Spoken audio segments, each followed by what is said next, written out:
크게 뭐 변한 사항은 없지만 그래도 새롭게 나오시는 분들 위해서 기도해 주시고, 또 지난주에 우리가 집사 선임 투표를 했는데 임성환 형제님, 권원 형제님이 신임 집사로 이렇게 이제 앞으로 수고를 하시게 됩니다. 3년 동안 위해서 기도해 주시고, 기도 제목에는 안 올렸지만 8월 3일부터 5일까지 있는 여름 수련회를 위해서도 기도해 주시기 바랍니다. 우리 지체들의 삶에 관해서도 새로운 게 올라갔고요. 또 영혼 구원을 파트에 보면 또 새로운 것이 올라갔습니다. 그 강신자 어르신은 여기 우리 지역에 사는 분이기 때문에, 여기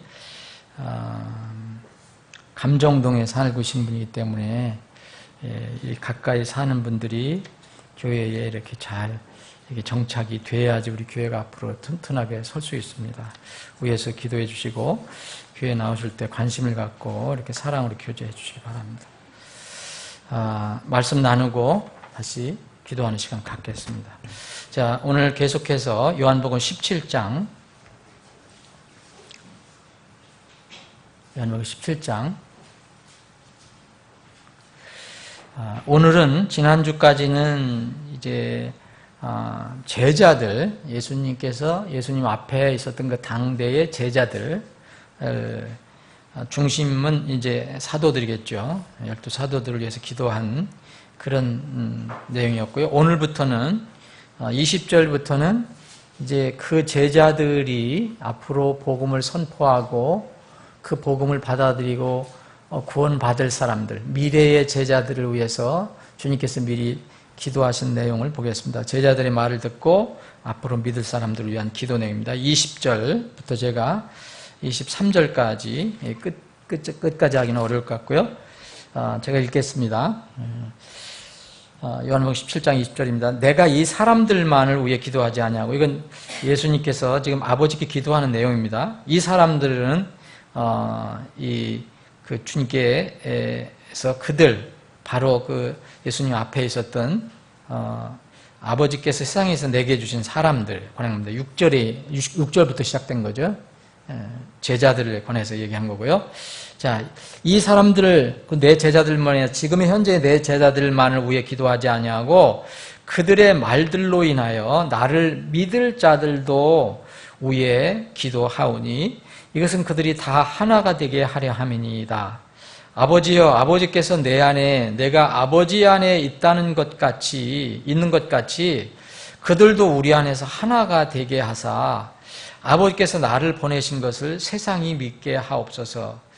아버지께서 내게 주신 영광을 내가 그들에게 주었사오니 이것은 우리가 하나인 것 같이 그들도 하나가 되게 하려 함이니이다. 내가 그들 안에 있고 아버지께서 내 안에 계시나니 이것은 그들이 하나 안에서 완전해지게 하려 함이며, 이 말은 이것은 그들이 하나로 완전해지게 하려 함이며, 아버지께서 나를 보내신 것과 또 아버지께서 나를 사랑하신 것 같이 그들도 사랑하신 것을 세상이 알게 하려 함이니이다. 여기 23절까지만 보겠습니다. 4절인데요. 이 세 번째 기도는 지금 말씀드린 대로 기도의 대상이 이제 정해졌습니다. 제자들의 말을 믿고 앞으로 구원받아서 제자가 될 사람들을 위한 기도입니다. 이제 주님께서 자신을 위해서, 자신에 관해서, 그리고 앞에 있는 제자들을 위해서 기도하시고, 이제 제자들을 위해서 지금 기도하고 계십니다. 여기 오늘 이 말씀에서 보면 이제 두 가지, 우선 여러 가지를 살펴볼 수 있는데, 우선 살펴봐야 할 부분은 세상에 대해서 주님께서 연결해서 말씀하고 계세요. 세상. 여기에 21절에 보면 세상이 믿게 해달라. 어떻게, 무엇을 통해서? 이게 우리 안에서 서로가, 그들도, 우리 제자들도 하나가 되게 함으로써 이제 아버지와 저의 관계, 아버지께서 예수 그리스도를 세상에 보내신 것, 그것을 세상이 믿게 해달라. 그리고 여기 23절에 보면 그 뒷부분에도 이 세상이 알게 하려 함이니다. 이런 말씀을 하셨어요. 그래서 이 부분을 보면 우리 그리스도인들이 주님께서 지금 기도하시는 그 대상 그리스도인들이 세상에서 분명히 어떤 책임이 있다는 것을 알게 됩니다. 세상에서의 그리스도인은 책임이 있습니다. 물론 우리 그리스도인들은 세상에 속하지 않습니다. 우리는 하나님께 속했고 하늘에 속했습니다. 그런데 여전히 세상에 살기 때문에 우리는 세상에서 살아갈 때에 책임이 있다는 것을 주님은 우리에게 알려주십니다. 이것은 세상에 대한 무슨 책임입니까?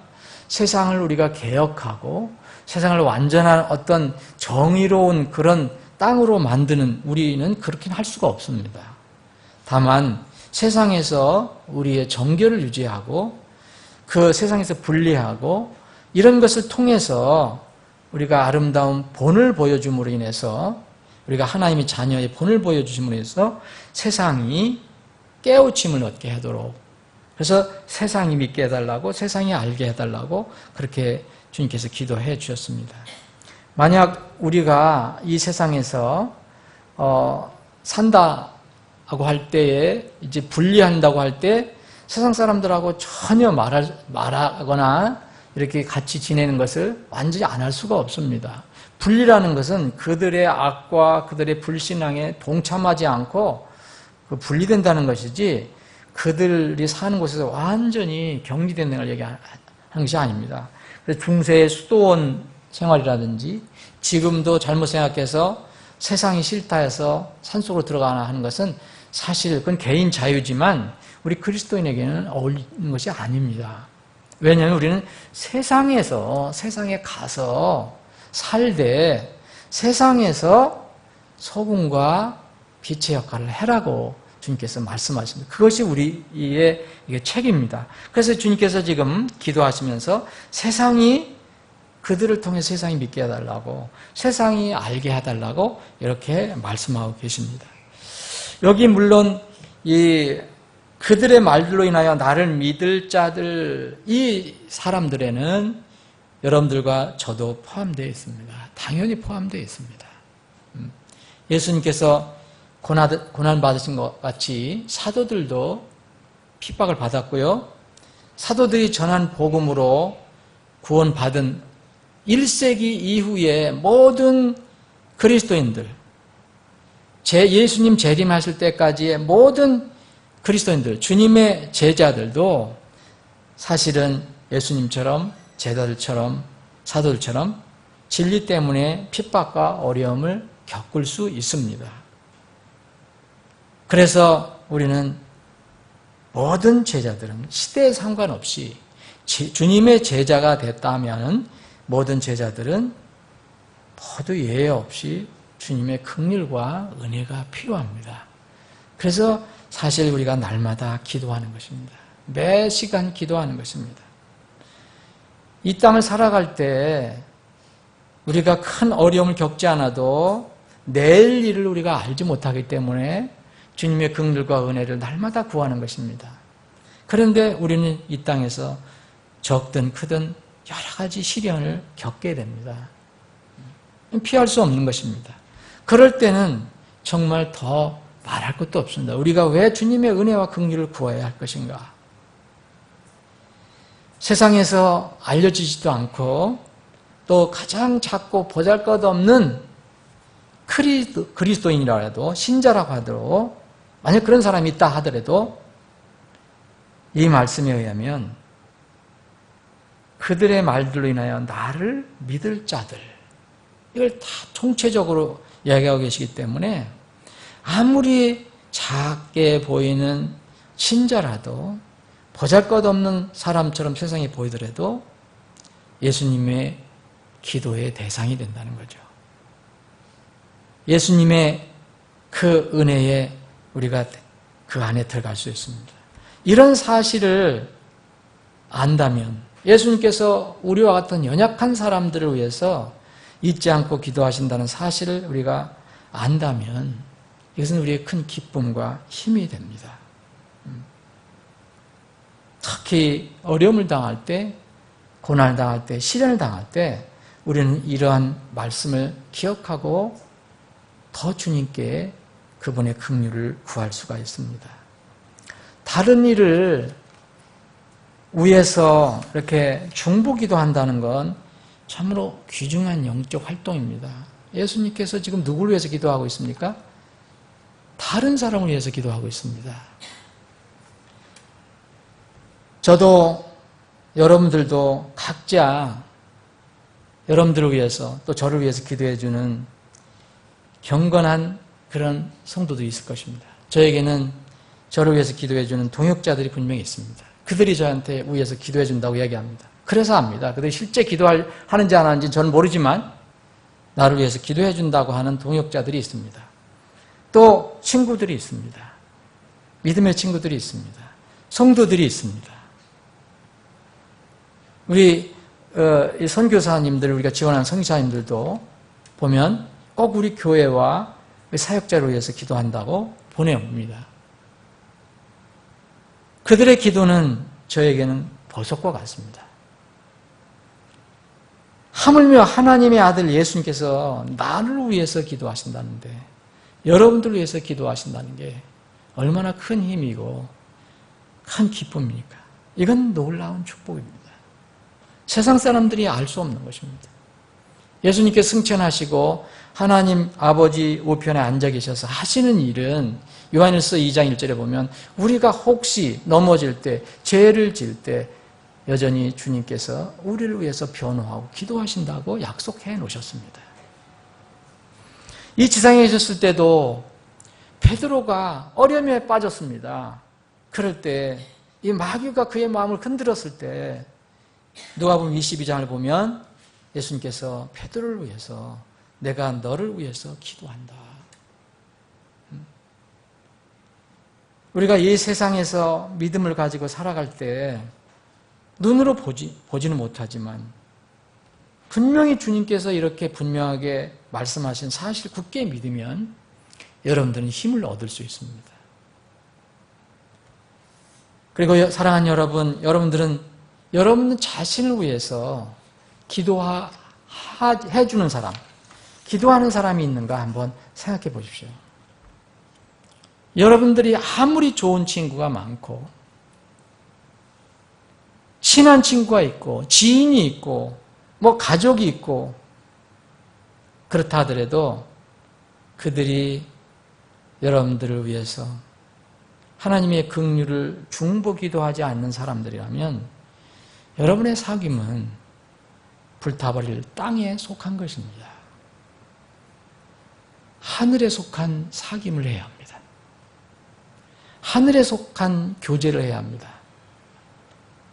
영적인 사랑과 관심을 가지고 여러분을 위해서 기도해주고 관심을 가지고 표현해주고 또 영적으로 교제할 수 있는 사람들을 많이 두는 것이 이 땅에서 지혜롭고 복을 받는 일입니다. 제가 교회를 처음 시작해서 목회를 해온 지 벌써 17년이 됐습니다. 자비랑 선교까지 하면 19년이 됐습니다. 지나고 보면 수많은 어려움이 있었습니다. 적고 큰 일들이 문제가 늘 발생했습니다. 개인적인 문제, 교회적인 문제, 환경의 문제, 때로는 환란이라고 할 만한 그런 것도 저에게 다가왔습니다. 그런데 그런 것이 나에게 다가왔을 때 어떻게 내가 그것을 잘 통과하고 극복하고 여기까지 왔는가 이렇게 생각해 보면 부족한 나를 위해서 기도해 준 그런 기도로 지원해 준 사람들의 사랑의 기도의 힘의 결과가 아닌가. 그래서 그 기도에 힘입어서 제가 하나님의 긍휼과 은혜를 입은 것이 아닌가 하는 생각을 하게 됩니다. 시간이 갈수록 더합니다. 사도 바울이 틈만 나면 왜 자기와 자기 팀을 위해서 기도해달라고 부탁했을까? 교회마다 그런 부탁을 했을까? 이제 그 이유를 조금 알게 됩니다. 내가 누구를 위해서 기도하는 것이 얼마나 아름답고 소중한 것인지, 그리고 여러분들이 다른 사람들에 의해서 참으로 하나님의 중보를 받는 것, 이런 것들이 얼마나 참으로 가치 있고 보람 있는 일인지 지금 우리가 살고 있는 지상에서는 잘 모를 수 있습니다. 여러분들이 누구를 위해서 기도하고 또 여러분들의 중보 기도자가 여러분들을 위해서 기도하는 거 금방 여러분들 눈에 나타나지 않을 수 있습니다.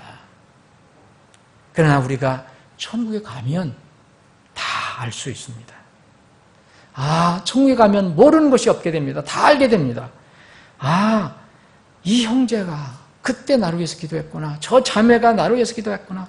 아, 이 동역자가, 이 사역자가, 저 사역자가, 심지어는 아, 이렇게 어린 친구가, 그리고 나는 모르지만, 나는 그를 모르는데 그가 어떻게 나를 알고 이렇게 나를 위해서 기도해 줬구나. 그래서 내가 하나님과 하나님의 긍휼과 도우심을 얻게 되었구나. 이것을 알게 될 것입니다. 주님께서는 지금 본을 보이고 있습니다. 자신을 위해서 기도하시고 자신이 잘 되라고 기도한 게 아니고 자신과 하나님과의 아버지의 관계를 기도하시고 또 눈앞에 있는 그 제자들을 위해서 기도하시고 또 그 제자들이 나을 제자들을 위해서 이렇게 기도하고 계십니다. 나에게 생명의 복음을 전해준 사람이 있습니다.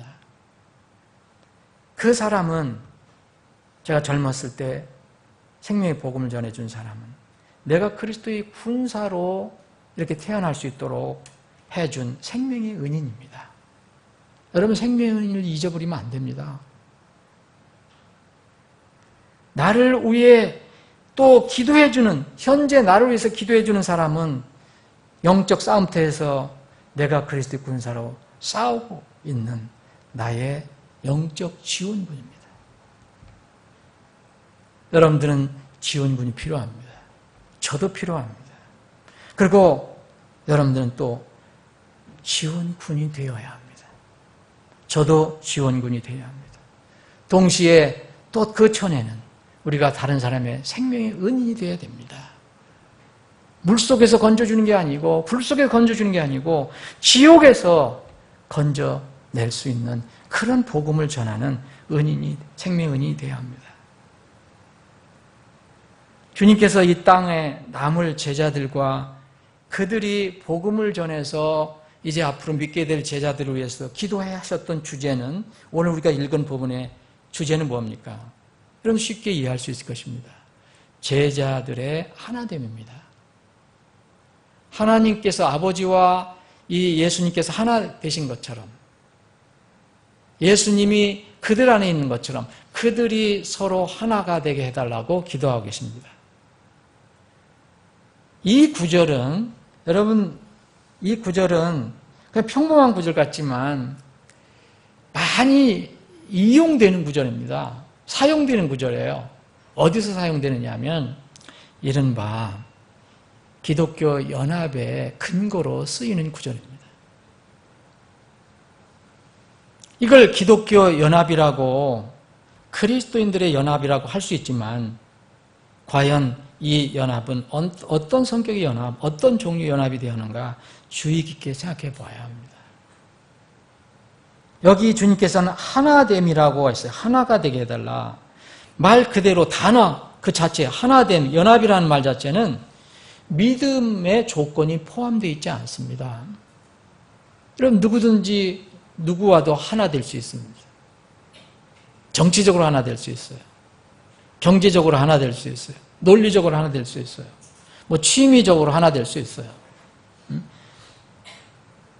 여기서는 그냥 단순히 하나됨이라는, 연합이라는 것은 믿음이 거기에 포함되는 건 아닙니다.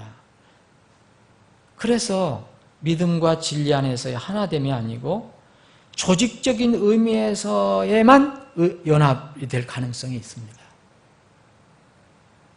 지금 기독교가 그렇게 사용하고 있습니다. 이 말을. 지금 기독교를 보면 조직적으로는 연합이 되어 있습니다.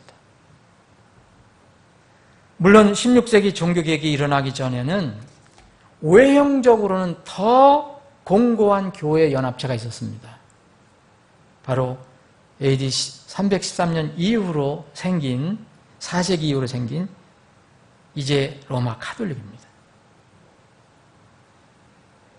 16세기의 종교개혁, 이른바 개신교 운동이 일어나기 전에 전 세계적으로 거대한 이른바 종교연합 조직체가 있었습니다. 그 외형은 점점 커지고 조직화되어 갔지만 그와 비례해서 내면은 점점 부패해져 가고 썩어져서 이제 사람들의 눈을 어둡게 하고 심지어는 수많은 사람들을 연합의 권세를, 연합 조직의 권세를 이용해서 핍박하고 죽이기도 했습니다.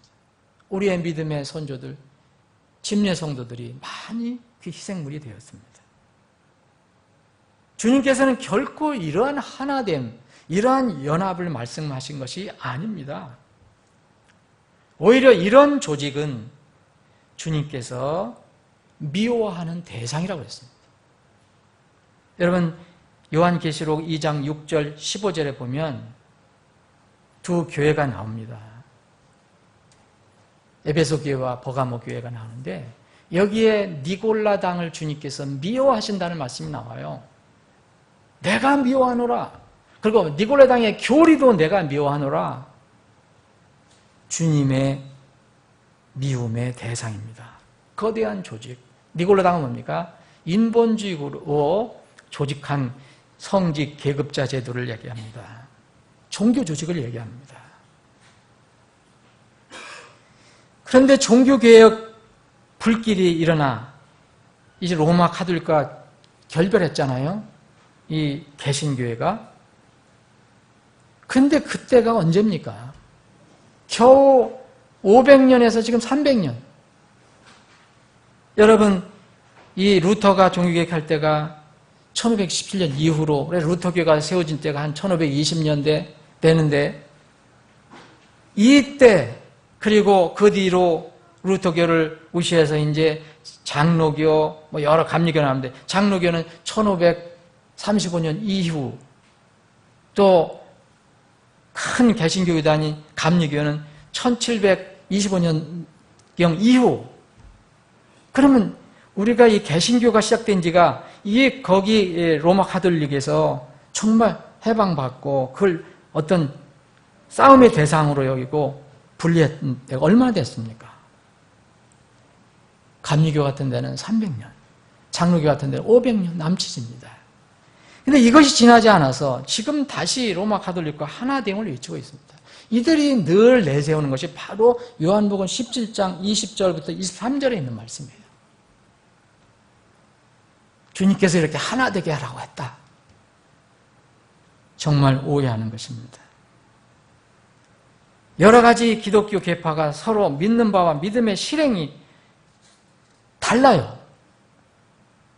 그런데 외형적으로는 연합 내지 통합을 계속 추구하고 있습니다.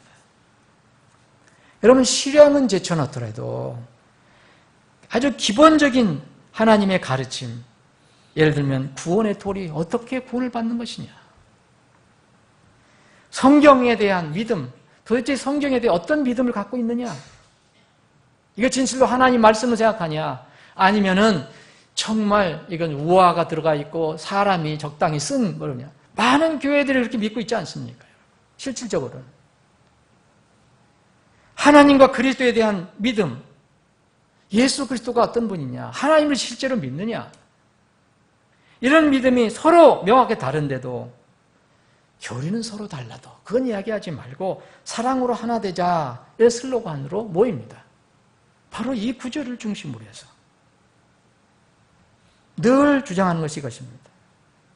심지어는 이들이 더 발전해서 기독교뿐만 아니라 다른 종교까지도 하나 되자라고 요사이는 심하게 주장하고 있습니다. 얼마 전에는 기독교에서 개신교에서 불교 초청하는 건 있었습니다. 그런데 이슬람이 이 기독교 사람들을 너무 많이 죽였기 때문에, 지금도 죽이고 있기 때문에 이건 거의 상상을 못했습니다. 그런데 미국에서 얼마 전에 미국 교회에서 이슬람교 이맘을 초청했습니다. 이슬람에서는 아직 기독교 목사를 그 회당으로 초청하지 않습니다. 사원으로. 이것은 연합이 아닙니다. 이건 하나됨이 아닙니다. 그들은 그것이 하나라고 주장합니다. 하나님의 이름을 대고. 많은 사람들이 심지어는 성경을 믿는다는 그리스도인들까지도 많이 속는 건 바로 이 시대의 교회 일치운동, 종교 통합운동입니다. 마지막 때가 가까울수록 말씀으로 무장해서 영적 분별력 그리고 진리에 대한 충성심을 가지고 있지 않으면 우리도 언제 넘어갈지 모릅니다. 저는 사람은 믿지 않습니다. 저 자신도 믿지 않습니다. 마귀가 저보다 강하기 때문에 그렇습니다. 그러나 제가 그리스도 안에 있으면 제가 마귀를 이길 수 있습니다. 제가 마귀를 이기는 게 아닙니다. 내 안에 계신 그리스도께서 이기시는 겁니다. 그래서 주님께서 오실 때 가장 주의하는 것은 영적으로 속지 않는 겁니다. 거짓 교리, 거짓 대언자, 거짓 그리스도에게 속지 말라는 경고에, 주님의 그 거듭된 경고에 우리가 귀를 기울여야 합니다. 진리 안에서 하나가 되면 사실 이렇게 요새 세상에서 하는 그런 종교 일치운동 하지 않아도 하나가 됩니다. 여러분, 교회 일치운동, 에큐메니칼 운동, 에큐메니즘이라는 운동 자체도 성경적이 아닙니다. 주님께서 기도하신 것은 주님께서 가르쳐 주신 그 진리대로 배운 제자들이 앞으로 주님이 승천하신 뒤에 주님 복음 선포를 통해서 이제 새롭게 생길 제자들, 그 제자들과 함께 진리와 영원한 소망 안에서 하나 되기를 지금 기도하신 겁니다. 주님의 진리를 따르는 제자들과 비진리와 거룩 가르침을 따르는 명목상의 제자들이 어떻게 하나가 됩니까? 성경은 분명히 분별하고 되어 있습니다. 여러분, 이 성경 구절을 지금 다 하려면 1시간 이상 걸릴 겁니다. 찾아보려면. 얼마나 많이 얘기하는지 몰라요. 진리를 따르는 성도들은 불의와 어둠과 우상숭배로부터 철저히 분리하라고 말씀하십니다. 심지어는 사도 바울은 형제라고 불리는 자들로부터도 분리하라고 얘기합니다. 그런데 어찌 믿음이 다르고 비진리를 가지고 거짓을 선포하는 그런 교회와 그런 사람들과 하나가 돼야 합니까? 사랑하는 여러분, 주님께서 서로 하나가 되기를 기도하신 그 대상은 바로 여러분들과 접니다. 진리 안에 있는 제자들입니다. 여기 21절에 그들이 다 하나가 되게 하려면, 그들이 누굽니까? 제자들, 내가 세운 제자들이 앞으로 전할 말들로 인해서 그 진리의 말씀을 듣고 예수 그리스도를 믿을 자들, 우리도 포함되어 있습니다. 그들이 우리 안에서 하나가 되게 하사, 우리 안에서는 누가 안에서 하나가 되는 겁니까? 우리 안에서, 여기 21절 중간에 그들도 우리 안에서 하나가 되게 해서, 우리 안에서요. 우리는 누굽니까? 하나님 아버지와 예수 그리스도, 아버지와 아들 예수 그리스도, 태초에서도 계셨던 하나님, 이 안에서 하나가 되게 해달라고 기도한 것입니다. 사랑하는 여러분, 여기에 문제가 있습니다. 왜 이 기도는 세상의 그 비진리, 거짓을 가르치는 그런 사람들과 우리 같은 사람이 서로 하나가 되라는 게 아니고 분명히 제자들, 진리하는 제자들에게 하신 말씀인데 왜 그렇게 기도하셨습니까? 주님을 지근거리에서 따라다녔던 12제자들은 교리적으로 진리면에서 하나 된 사람입니다. 여러분들이 예수 그리스도를, 그 제자들이 예수 그리스도만 오직 길이다, 생명이다, 구원받는 길은 거기뿐이다라고 주장한 제자들입니다. 그것을 주장하지 않은 사람들과 어떻게 제자들이 같았습니까? 틀렸습니다. 분명히 제자들은 그런 면에서는 동일했습니다. 그런데 그들이 삶에서 항상 하나가 된 것은 아닙니다. 여러분, 육신의 본성들이 드러날 때는 진리가 하나가 돼 있어도 하나 되지 못하고 서로 갈등하고 부끄러운 모습을 보이기도 하는 것입니다. 이 기도는 우리를 위한 기도입니다. 여러분과 저를 위한 기도입니다. 우리는 진리 안에서 하나 됐습니다. 여러분들 진리로 최소한 구원의 도리로 하나 되지 않으면 우리와 같이 교제 못합니다. 어떻게 같이 예배를 드릴 수 있습니까? 근데 왜 우리가 하나 되게 해달라고 기도하십니까? 여러분, 제자들이 똑같은 믿음을 가지고 있고 진리를 가지고 있었지만 자기들이 육신의 본성이 더 드러났을 때는 예수님 진리 앞에서 싸웠습니다. 누가 더 크냐? 이것을 가지고 싸웠습니다. 여러분, 마태복음 20장을 보십시오. 두 제자가 자기가 나중에 높은 자리에 더 앉기를 원했습니다. 어머니를 동원해서라도 그 주님의 마음을 살려고 했습니다. 예수님으로부터 책망을 받습니다. 이것을 안 나머지 10제자들은 또 그 두 제자와 갈등을 일으켰습니다. 서로 다투었습니다. 이것이 바로 우리의 모습이라는 겁니다. 이것을 보고 주님께서는 너희들이 하나가 되라. 이렇게 되면, 이런 모습을 보이면 세상이 우리를 우습게 본다는 겁니다. 그들에게 복음의 능력을 우리가 전할 수가 없게 되는 겁니다. 그래서 세상이 믿게 해달라고 했고 세상이 알게 해달라고 했습니다. 그것이 우리가 세상에 대한 최소한의 책임입니다. 여러분, 땅에 우리가 소금이라고 했는데 소금이 제 맛을 잃으면 주님께서 뭐라 했습니까? 여러분, 우리가 정말 소금이라고 생각한다면 우리는 때로는 세상 사람들의 발밑에 밟힐 수도 있다는 겁니다. 소금이 제 맛을 잃으면 무엇을 그걸 짜게 하려? 그 뒤에는 그것이 아무 쓸모없으므로 버려져서 사람의 발밑에 밟힐 뿐이니라. 세상 사람들도 제자들이 서로 사랑하는 모습을 보면 제자로 인정한다고 그랬습니다. 예수님의 이 기도는 역사적으로 초세기 신자들, 특히 침례 성도들의 삶 속에서 성취되었습니다. 그러나 이 기도는 우리에게도 영원히 계속해서 성취되어야 합니다. 여러분, 재침례 성도들의 여러분들 역사를 한번 읽어보십시오. 많은 책이 있습니다. 그들은 거의 매일 핍박받고 유리방황했습니다. 진리 하나 때문에. 그런데 놀랍게도 그들을 핍박하고 죽였던 로마 카톨릭이나 그 적들, 그 제도적인 어떤 권세를 가지고 있던 적들이 나중에 기록한 내용을 보면 이들이 정말 이단들이고 그러지만 이들의 삶은 정말 경건했다. 이들은 정말 하나님을 두려워하는 사람이었다. 이렇게 보인다라고 그들이 기록을 했습니다. 여러분, 적들이 기록한 겁니다. 재침례 성도들이 후손이 기록한 게 아닙니다.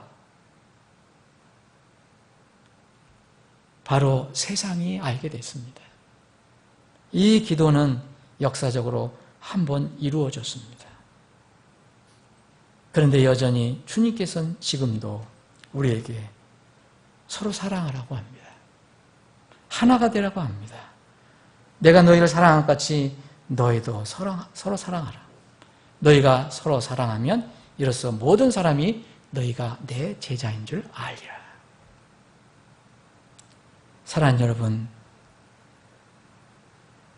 여러분에게는 여러분을 위해서 기도해주는 영적인 도움을 주는 그런 기도 여건이 있습니까? 그리고 여러분들은 또 다른 사람을 위해서 기도해주는 기도의 용사가 되고 있습니까? 또 여러분은 우리 서로 예수 그리스도의 진리 안에서 하나 되어 있다면 한 아버지의 자녀들인 우리 형제 자매 서로 진실로 서로 사랑하고 서로를 위해서 기도하고 있습니까? 우리들을 보고 세상 사람들은 어떻게 평가할까요? 우리의 믿음의 선조들은 우리에게 좋은 본을 보였습니다. 부디 오늘 이 말씀이 주님께서 여러분들을 위해서 기도하신다는 것, 이 말씀을 붙들고 힘을 내시고 또 다른 혼들을 위해서 기도해 주시는 여러분들 되시길 바랍니다.